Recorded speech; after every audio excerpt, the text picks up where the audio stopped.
Good morning, everyone.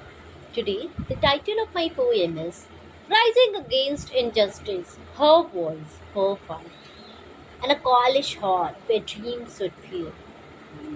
She faced the enemy, the jealous roar. A slap, harsh word, her talent denied, yet teachers and peers in silence complained. Cabinet post born, but to strip it away. No chance to comment.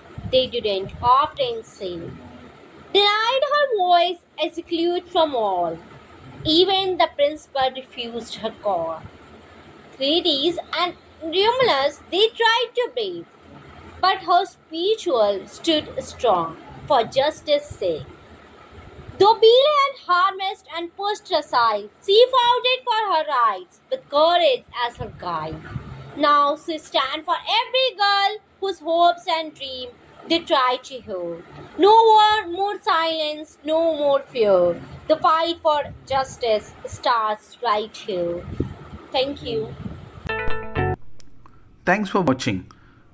Please don't forget to subscribe, like, and click on the bell icon.